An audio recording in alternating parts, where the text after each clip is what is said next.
Nos vamos con Fernando Tuesta Solevilla para hablar lo que pasa con el Congreso de la República, que es el nuevo circo, o mejor dicho, un circo que inicia nueva temporada. ¿Cómo estamos, Fernando? Muy buenos días. ¿Qué tal, Patricia? Buenos días. Gracias por la invitación. A ti siempre, por atendernos. Bueno, acá estamos, cada día más espantados. Tú sabes que estaba analizando para escribir, tuve que escribir sobre, no tuve, es que elegí escribir sobre inteligencia artificial y claro, una columna nunca nos da para tanto, ¿no? Pero llega a tanto el mal uso que se puede dar de una herramienta que por supuesto podría traer muchísimos beneficios, que en China y en Venezuela, por poner algunos ejemplos, las noticias las crean bots, las crean por robots. Los que transmiten las noticias no son personas, son hologramas. Existen ya programas que no solo crean la noticia falsa con el perfecto argumento de la noticia verdadera, sino que están programados para reemplazar y bombardear la verdadera e imponer la falsa. Ya más, o sea, Terminator, que llegaran unos robots a dispararnos, ya me parece un final más feliz del que nos espera, Fernando. Y mientras tanto, lo único que le queda al ser humano es defenderse de toda esta probabilidad, repito, de que el mundo sea copado por falsedades y por mediocridad, con inteligencia, con creatividad y con preparación. Pero ahí vemos los congresistas que tenemos. Primer lugar, caso buffet, alfombras, pantallas LED. A ver, Fernando, tu evaluación. Yo particularmente no satanizo todo. Si las alfombras están viejas, hay que cambiarlas, pues. No, nadie dice, ¿por qué no? Pero, ¿cómo? Si el buffet no estaba tan rico, hay que mejorarlo. Pero, ¿por qué pasar de 20 a 80 soles? Esas son las preguntas que la ciudadanía con todo derecho se hace. ¿Por qué? ¿Por qué está pasando eso con este Congreso? No solo con este Congreso. Yo creo que este Congreso carga pues una desaprobación altísima. Al revés, si quieres lo ponemos, una aprobación del 6%. Si tú tienes un 6% de aprobación y que la gente realmente lo rechaza de una magnitud enorme, ahí hay una doble responsabilidad política y administrativa, porque del lado administrativo podrá decir, ¿saben qué? Necesitamos mejorar el menú, Así es. necesitamos cambiar las alfombras, etcétera, pero la decisión es, miren, dado este contexto hay que tener mucho cuidado. Eso no será bien visto, probablemente necesitamos esto, pero también no es que sea impostergable, ¿no? Pero es como si vivieran efectivamente un mundo paralelo, ¿no? Es como vivieran un mundo paralelo. Entonces es algo así como no les importa. Digo, es una combinación de aspectos políticos y administrativos, porque uno de los lugares en donde la gestión administrativa interna está muy emparentada y casi no hay una separación adecuada entre lo político y lo administrativo es el Parlamento. El Parlamento es también un lugar en donde los congresistas, los partidos, bancadas, negocian muchas cosas, ¿no? Personal, materiales, una serie de prebendas. Y entonces eso se ve mal pues en un país en donde hemos pasado lo que hemos pasado en términos de pandemia, en términos, etcétera. Pero además sobre cosas que son poco defendibles en este momento. Tú me habías dicho el tema pues de los menús. Lo peor de todo, sin embargo, es que, por ejemplo, tú puedes ser un congresista que no estabas enterado del asunto, porque claro, los congresistas no tienen por qué estar enterados del asunto. ¿Por qué? Pero de repente salen a defender de manera tan, pero tan irresponsable, diríamos, Yo en unos diría momentos algo peor. desesperados, Yo diría ¿no? algo peor, Fernando, despreciativa. Porque hay que tener Totalmente. profundamente desprecio por tu país para decir que quieren que coma alfalfa cuando sabes que hay gente que ni alfalfa, Así es, así ¿no? es. ¿No? Y tenemos derecho a comer rico, etcétera, ¿no? Entonces, para empezar, estoy seguro que la mayoría de ciudadanos no sabían que se les pagaba el menú. Normalmente en las instituciones del Estado, no conozco alguna, pero de repente podría existir, no se les paga el menú, ¿no? Entonces, pues digamos que sea eso así, que haya sido pues esa cantidad. No lo sabía, pero si además se entera que se ha incrementado en un porcentaje, pues, para a todas vistas, desproporcionado, hay una clara pues indignación, ¿no? Y entonces comienzas a hurgar sobre cómo se está haciendo el uso, el uso del gasto que le corresponde, y vas el tema de las alfombras, los celulares y así sucesivamente, ¿no?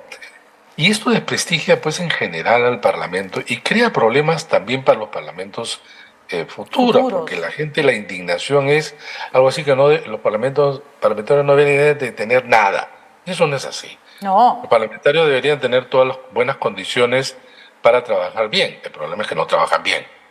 Entonces, o, o la típica pues semana de representación, ¿no? Que tú ves que congresistas que viajan aprovechando para unir vacaciones de su familia o no hacer esa semana que supuestamente es una semana pensada de manera especial para que te relaciones Además, con vamos, tus votantes, con a quienes representan, y tú ves incluso los informes, no corresponde de esa manera. Peor todavía, en circunstancias, porque esta semana puede ser postergable, en que el país necesitaba de decisiones del Congreso muy importantes, como por ejemplo discutir el adelanto de elecciones, ¿no? además, Pero Fernando, todo uno esto, puede entender que un congresista se va a su semana de representación, no sé, y tiene el matrimonio de un pariente y trabaja toda la mañana y en la noche se va al matrimonio. Nadie le va a decir que no, eso sería ridículo. El así problema es es, cuando te vas al matrimonio y no haces nada más, ¿no? eso. No, está mal. Mira, la mayoría de los congresistas son políticos amateurs. Porque como no hay reelección y como los partidos en realidad tratan de captar en general personas que a su vez pueden generar votos, no por sus carreras políticas, no por sus experiencias, son congresistas, Patricia, y la gran mayoría entre el 2001 en este siglo han sido así, pero mucho más ahora, son congresistas de un solo periodo. Este es el periodo donde le sacas el jugo. Congresistas que muchos de ellos no van a tener nunca una remuneración así, no van a tener pues un chofer, un auto, digamos, que son para un funcionario público algo que debe de tener, pero ellos no lo van a tener más porque probablemente sus propias experiencias, sus propias, lo que pueden dotar de una persona en un trabajo en el mundo público y privado, no va a dar para eso. Y entonces, digo esto porque eh, son congresistas, aprovechan al máximo lo que tienen y no tienen ningún incentivo, por el contrario, todos al revés, ningún incentivo, por ejemplo, para adelantar elecciones. ¿Por qué razón van a perder No, todo claro, esto? Bueno, claro. uno puede decir, no, porque el político es responsable, porque el político piensa en el bien común. Bueno, no siempre, pero ahora menos todavía. Menos. A mí lo que me preocupa, Fernando, es no solo el tiempo que se quedan, primero porque no van a hacer nada, lo segundo es que probablemente, ojalá no hicieran nada. Yo con que no hagan nada me quedo contenta, me preocupa que sigan haciendo leyes nefastas, ¿no es cierto? Peor. Y eso es lo Totalmente. peor, ¿no? Y lo otro que me preocupa es, a esto finalmente no los vamos a volver a ver, porque aunque cambie la ley, ellos no se van a reelegir con una nueva ley, por lo menos no inmediatamente. ¿No? Pero ¿qué bases sienta en el sistema representativo para lo que viene? ¿No? Muy ¿Con qué mal. fe, con qué esperanza, con qué ganas votamos? Mucha gente no votó para el alcalde, para su alcaldía, porque dijo, ¿y yo para qué sigo votando? Para darle licencia a la gente para robar, ¿no? ¿Ya para qué? Por lo menos si van a robar, que no voten con mi voto, no roben con mi voto, ¿no? Y eso puede Es- empezar a replicarse, ¿no? el tema es que hemos llegado a un nivel tan hondo de calidad de la representación del Perú que no es fácil salir de esto. No es fácil además por una doble dirección. Por un lado, hay incentivos para políticos aventureros como los que tenemos y hay desincentivo para gente que quiere hacer bien la política, ¿no? Porque encuentran esto, no encuentran espacios y entonces esa doble dinámica te hace pensar pues que es difícil encontrar digamos, un panorama distinto en adelante.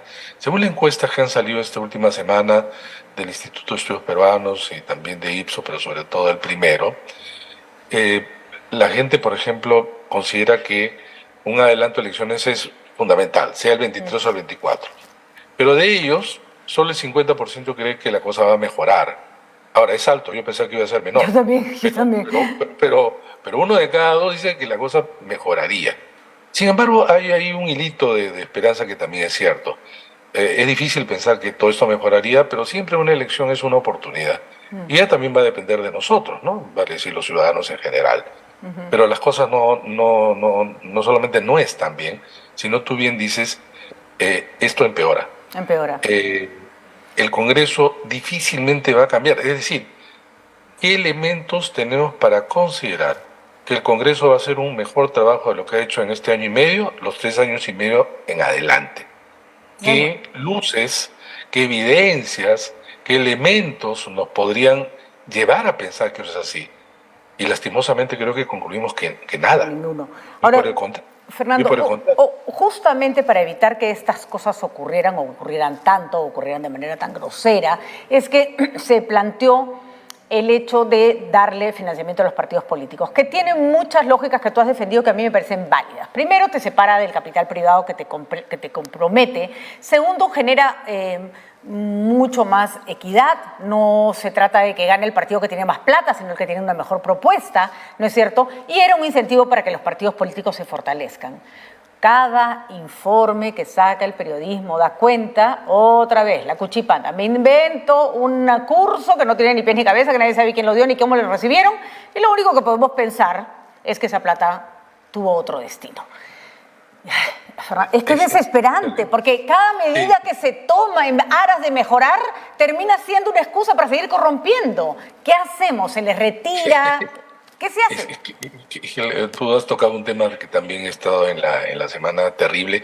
Ya hace unos meses atrás se vieron algunos informes y tú dices, bueno, por lo menos los partidos dicen, caracho, no vamos a ir por este lado, vamos a cuidarnos. No, es esto de el partido resulta que alquila un local cuyo dueño es el presidente del partido. O sea, si no hay conflicto de intereses, ¿qué hay ahí, no?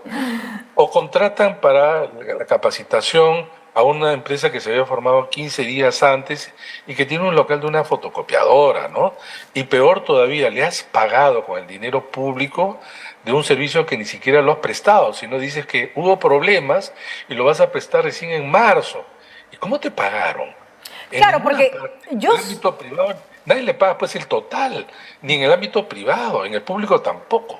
Yo, por ejemplo, sí defendí cuando se habló del fujimorismo, porque Fernando Rospigliosi nos puede caer bien o mal, pero cuando se criticó que se lo hubiera contratado por parte del fujimorismo para hacer un informe sobre seguridad ciudadana, te puede parecer bien o mal, pero ahí había una persona que había ofrecido un servicio que además no podemos decir que no sea competente con respecto al tema. Repito, uno puede criticar el uso de la plata, contrata a sus amigos, en fin, pero eso no tiene justificación alguna, ¿no es cierto? Hay una diferencia entre hacer un uso cuestionable y hacer un uso ilegal, ¿no?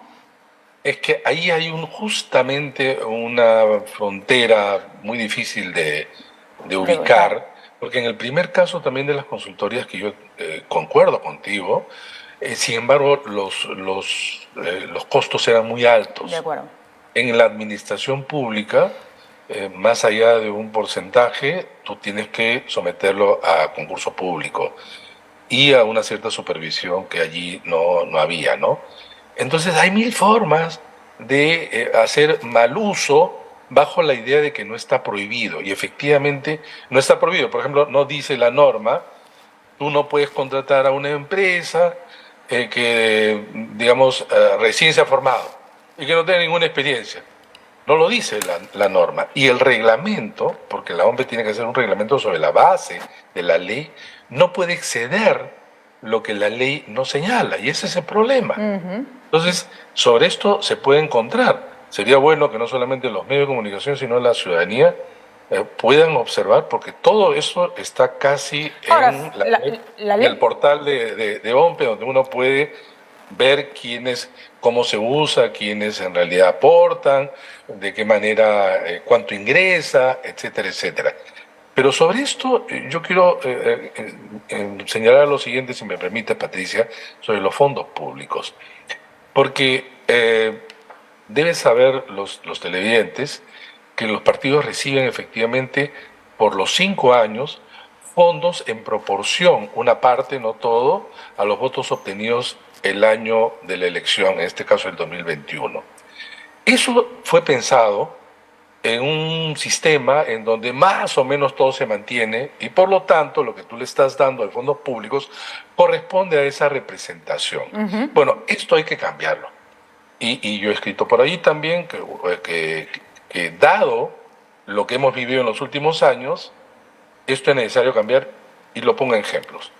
Perú Libre, en el momento de la elección, sobre la base de los votos, tenía 37 escaños y le corresponden más o menos 2 millones de soles al año, un poco más, pero resulta que ahora tiene 15 parlamentarios, ya no tiene 37. En el extremo podría, el fin de año, quedarse sin ninguno y seguir recibiendo hasta el 26 cerca de 2 millones. Podría hacerse, amarrarse el financiamiento al hecho de que la bancada se mantenga, ¿no? Por lo menos en un 80%, digamos. No vamos a pretender que nadie se mueva, ¿no? Es que no, usas otra forma de distribuir. Dices, ya no vas a hacer en función de los votos, sino en función de los escaños. Y cada año lo ajustas. Si yo tengo 37, te corresponderán de repente esos 2 millones. Pero el siguiente año, si tú tienes 15, ya no te corresponde la mitad, pues, ¿no? 800.000. Y si es que el siguiente año te quedas sin ningún escaño, no te damos nada. Muy bien, Fernando. Otra vez, mucho por mejorar. Hay que reconocer que estas leyes siempre también hay que verlas cómo van, cómo se usan para ver que se tienen que ajustar. Este Congreso claramente no lo hará, esperemos que algún otro. Y que además ya no queremos que lo haga, porque seguro lo ajusta exactamente en el sentido contrario de lo que necesitamos. Desajusta. Muchas gracias, Fernando. Interesantísimo. Seguiremos conversando. Un abrazo. Hasta otro momento.